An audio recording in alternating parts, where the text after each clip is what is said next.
Masih bersama tamu kita di Studio 2 Kompas TV Riau, Kombes Anom Karibianto, Kabid Humas Polda Riau. Dan saudara, kita akan melanjutkan perbincangan kita terkait tentang presisi Polda Riau. Pak, presisi itu bukan hanya sebagai konsep dasar saja Polda Riau, bahkan juga berkaitan dengan teknologi digital ini, Pak. Kalau boleh tahu nih, apa saja sih inovasi digital yang telah diimplementasikan Polda Riau sendiri, Pak? Bahkan tadi sebenarnya udah Bapak spill. Mungkin ada lagi inovasi terbaru yang mungkin belum diketahui banyak masyarakat nih, Pak. Tadi sudah saya spill dikit-dikit ya, tapi secara umum bahwa seluruh Polda Riau, artinya dalam tataran di Satker maupun di Polres-Polres sebenarnya sudah mengembangkan teknologi digital ini untuk mempermudah, satu, mempermudah akses, yang kedua sebenarnya kita ingin mendekat kepada masyarakat dan ingin masyarakat itu terlayani dengan baik. Ada beberapa program di kita atau yang kaitannya dengan pemanfaatan teknologi digital. Ada aplikasi-aplikasi yang kita gunakan untuk melaksanakan itu. Yang pertama, ada namanya, kita punya aplikasi dashboard lancang kuning. Dashboard lancang kuning itu adalah suatu aplikasi yang didesain untuk memantau dalam pelaksanaan manajemen kebakaran hutan. Karena kebakaran hutan itu adalah salah satu yang menjadi perhatian dari Bapak Presiden. Nah, kita jangan hanya mengekspor, kata Bapak Presiden, tidak mengekspor komoditi aja. Kadang-kadang kita punya dikomplain oleh negara-negara sebelah karena asapnya yang semakin ini kan. Maka dari itu kita menjawab tantangan itu dengan ada namanya dashboard lancang kuning. Itu berbasis satelit. Jadi apabila ada satu daerah yang ada panas, yang mana panas itu bisa diakibatkan oleh kebakaran hutan, bahkan juga bukan kebakaran hutan, misalkan ada pabrik yang menggunakan panas bumi atau dia lagi sedang beroperasi, itu juga akan terpantau oleh sistem kita. Di situ juga ada manajemen pengamanannya, manajemen untuk dalam hal untuk penanganan karhutla. Nah, dalam satu lingkup dashboard itu nanti akan ada petugas polisi yang paling dekat dengan titik di mana kejadian itu berlangsung, sehingga titik itu nanti akan dikelola oleh beberapa petugas kepolisian yang sudah terkoneksi dengan sistem komunikasi HP ataupun HT. Jadi misalkan ada satu daerah kebakaran, kemudian kita langsung bisa cek anggota ini sudah bergerak atau belum. Kita telepon dan kita bisa cek si anggota ini sudah mengecek apakah itu betul kebakaran atau tidak. Nah, dalam manajemen ini juga kita bekerja sama juga dengan aparat setempat, stakeholder, dalam hal ini pemerintah daerah, Manggala Agni, kemudian BPPD, kemudian juga partisipasi dari masing-masing perusahaan yang dekat situ. Karena juga mereka punya dana target, punya kepentingan. Kalau lahannya kebakar kan juga menimbulkan kerugian yang besar buat perusahaan. Alhamdulillah selama ini dari tahun 2003 ke tahun 2024 mungkin kita bisa mengurangi dampak dari karhutla itu sekitar 50% dengan adanya dashboard lancang kuning tersebut.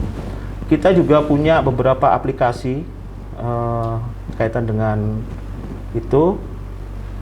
Ada QRIS, ya, QRIS itu kalau di masyarakat umum kita mengenal sebagai alat pembayaran, di kita namanya Quick Response Integrated System. Nah, itu dikelola oleh Ditpol Air. Kemudian juga kita punya sistem pengaduan aplikasi Dumas Presisi. Tadi sudah saya spill, dan Yanduan Presisi, dan setiap saat kita akan ANEF berapa persen yang masyarakat yang melapor dan berapa persen yang sudah terlayani dan mungkin dalam progres atau mungkin tidak bisa terlayani karena kadang-kadang kan orang melapor hanya iseng-iseng gitu kan. Nah, dari tahun 2024 kita di Dumas Presisi itu kemampuan kita sudah alhamdulillah sudah lumayan bagus, 91,30% yang terlayani. Kemudian di Yanduan itu terkait dengan laporan-laporan yang berkaitan dengan anggota kita itu sudah 73% ya terlayani. Kemudian juga ada namanya Polri Sirine. Jadi dia nanti masyarakat ini bisa melaporkan perkara yang dialami secara online tanpa harus datang ke sentra pelayanan kepolisian SPKT atau tidak perlu datang ke kantor polisi gitu ya. Kemudian tadi Yuri sudah, kemudian ada beberapa juga disposisi, kemudian itu dalam manajemen administrasi.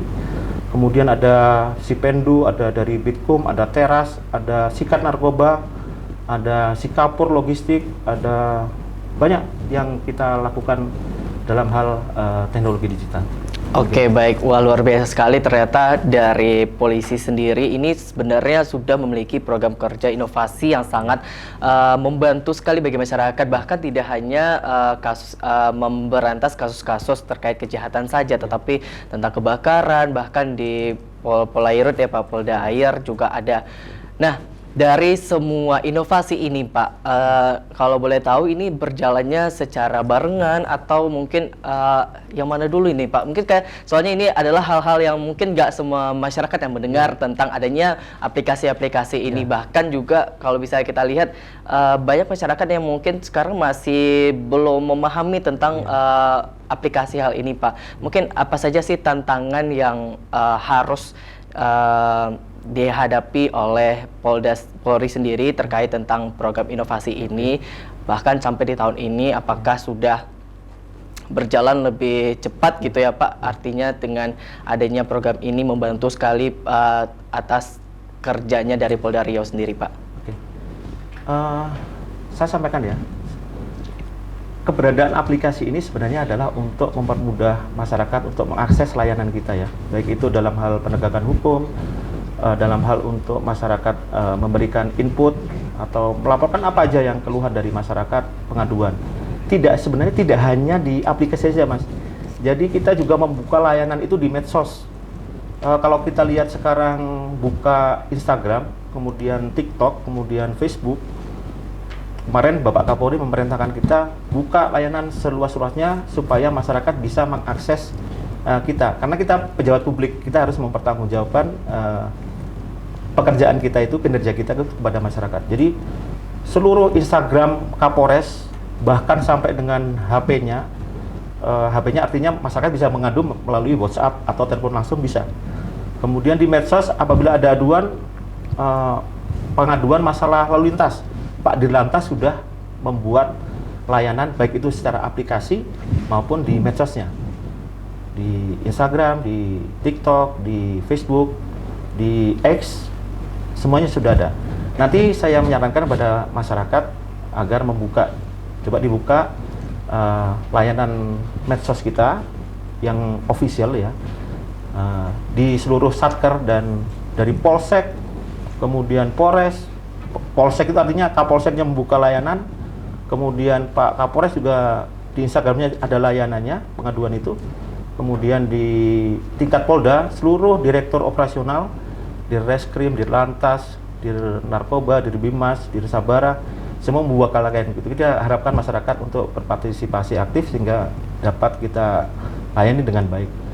Tentang ANEF, bagaimana efektivitas dari program itu, dari aplikasi dan layanan kepada publik, kita akan terus evaluasi. Tadi saya sampaikan untuk secara aplikasi di Dumas Presisi sudah capainya sudah 90 sekian persen, 91 sekian persen. Kemudian di Yanduan kita sudah capaian kita 73, sekian persen. Untuk layanan di medsos ini kita sedang mengevaluasi juga berapa masing-masing yang masyarakat yang mengadu, apakah aduan itu sudah ditindaklanjuti, apakah dalam proses, apakah dalam tidak bisa dilanjuti karena sesuatu hal, mungkin dia ada yang iseng, kemudian ada yang melaporkan tapi tidak didukung dengan bukti-bukti yang nah kita terus akan berbenah, terus akan menganef sehingga kita secara kinerja bisa terus meningkat gitu.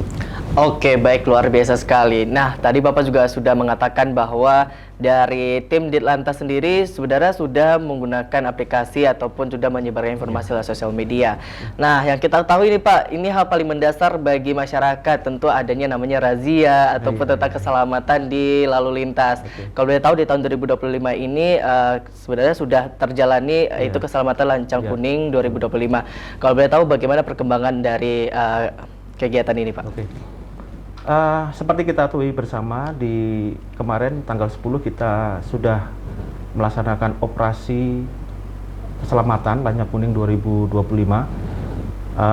Ini sebenarnya ada semangatnya adalah untuk menjaga keselamatan, keamanan, keselamatan, ketertiban masyarakat di jalan.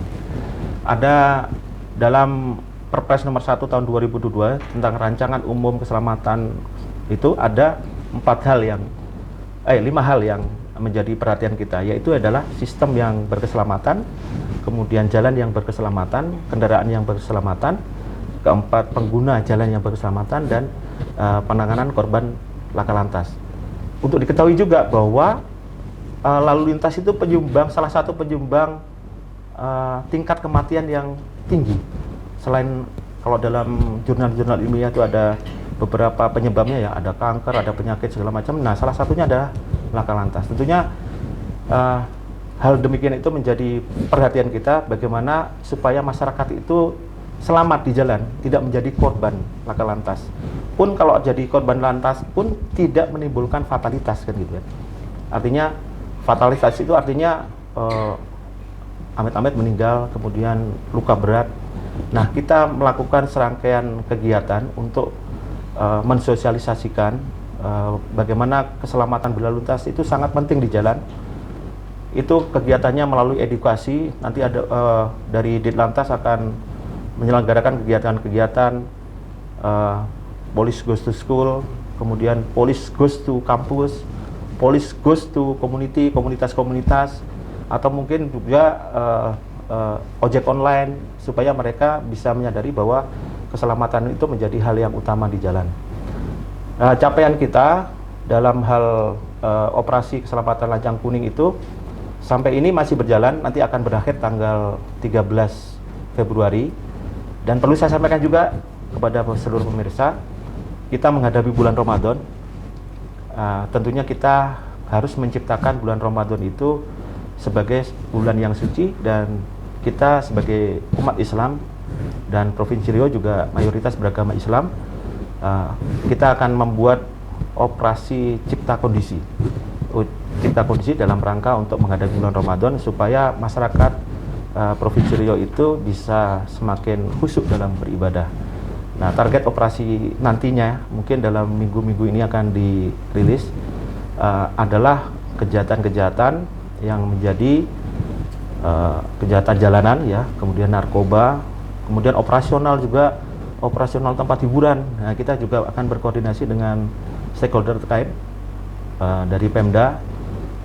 Mungkin selama bulan Ramadan jangan dulu beroperasi, sehingga kita masyarakat Riau ini semakin khusyuk dalam menjalankan ibadah Ramadan.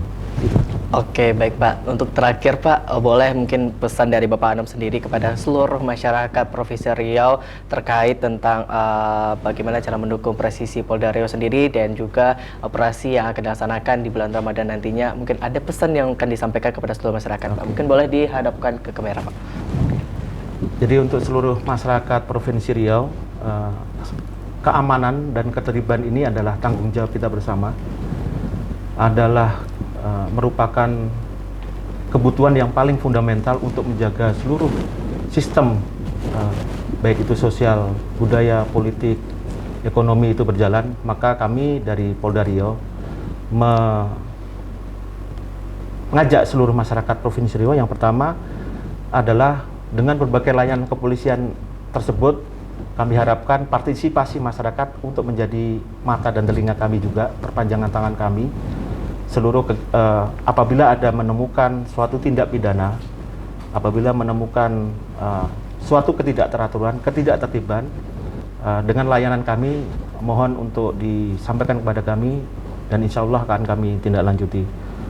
Kemudian juga terus kita menjalankan program cooling system. Kalau Ini kita dalam rangka ada beberapa wilayah. Yang pertama wilayah Siak yang akan nanti menghadapi gugatan MK kan, ada mungkin ada pemungutan suara ulang. Nah, kami mengharapkan seluruh masyarakat untuk saling menjaga ketertiban, keamanan, dan keselamatan masing-masing. Dan kita tidak perlu mendengarkan hal-hal yang berkaitan dengan hate speech, kemudian berita hoax, sharing, kemudian baru share. Kemudian juga tentang keselamatan berlalu lintas, kami dari Polda Riau menghimbau kepada masyarakat untuk tertib berlalu lintas, patuhi segala rambu-rambu lalu lintas, patuhi segala ketentuan berlalu lintas, karena semestinya seyogyanya itu adalah untuk keselamatan diri kita pribadi masing-masing. Kemudian yang selanjutnya saya mengharapkan juga pada masyarakat untuk bijak dalam bermedia sosial. Ini kalau pemberitaan-pemberitaan yang sifatnya negatif, saring dulu, kemudian baru sharing. Jadi jangan jadi korban dari kejahatan-kejahatan nanti yang akan merugikan dari masyarakat sendiri. Kadang-kadang kita ada sesuatu yang masuk ke HP kita, tapi ternyata itu adalah phishing ya. Itu adalah upaya-upaya dari pelaku tindak kriminal untuk menipu. Nah, gitu. Kemudian kami mengharapkan, saya selaku Kabid Humas, kita tidak bisa bekerja sendiri, kita saling berkolaborasi, berpartisipasi, sehingga keamanan dan ketertiban di Provinsi Riau itu dapat kita capai bersama-sama dengan prinsip kolaboratif. Mungkin itu yang bisa saya sampaikan. Terima kasih banyak Bapak Anom atas waktu dan penjelasannya. Ini sangat berguna bagi kita semua, dan bahkan semoga transformasi Polda Riau melalui program presisi dapat memberikan dampak positif bagi kita semua. Masyarakat, terima kasih juga untuk pemirsa yang telah menyimak Sapa Riau hari ini. Sampai jumpa di episode berikutnya, dan selalu jaga keselamatan serta ketertiban dimanapun Anda berada. Saya Muhammad Rizky mewakili tim redaksi Kompas TV. Pamit undur diri, selamat pagi dan salam sehat untuk semua.